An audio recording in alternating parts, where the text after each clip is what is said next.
Hello everyone, কেমন আছেন সব? আশা করি সবাই খুব ভালো আছেন।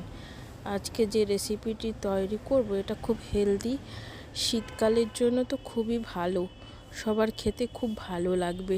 এটা একটা হেলদি রেসিপি। প্রথমে কড়াইতে আমি 3 চামচ মতো সর্ষের তেল দিয়ে দিলাম।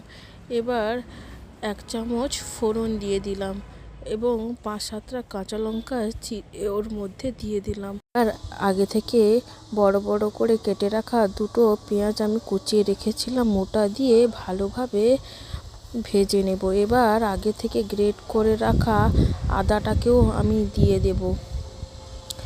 আদাটা দিয়ে ভালোভাবে ভেজে নেব। ভালোভাবে ভেজে নিতে হবে যাতে আদার যে কাঁচা গন্ধটা চলে যায়। এবার আমি ওর মধ্যে 1 চামচ হলুদ গুঁড়ো দিয়ে দিলাম। হলুদ গুঁড়ো দিয়ে ভালোভাবে কষিয়ে সামান্য জল দিয়ে দিলাম। জল দিয়ে ওর মধ্যে আমি 2টো বড় টমেটো টুকরো করে রেখেছিলাম, ওইগুলো দিয়ে দিলাম। দিয়ে সমস্ত মশলাটাকে ভালোভাবে কষিয়ে নেব।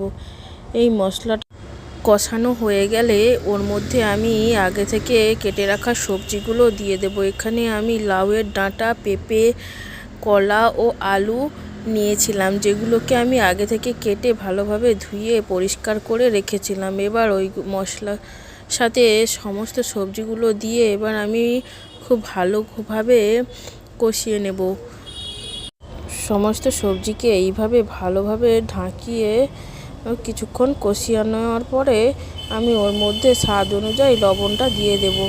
লবণটা দিয়ে আবারও ভালো করে নাড়িয়ে চাড়িয়ে নিতে হবে।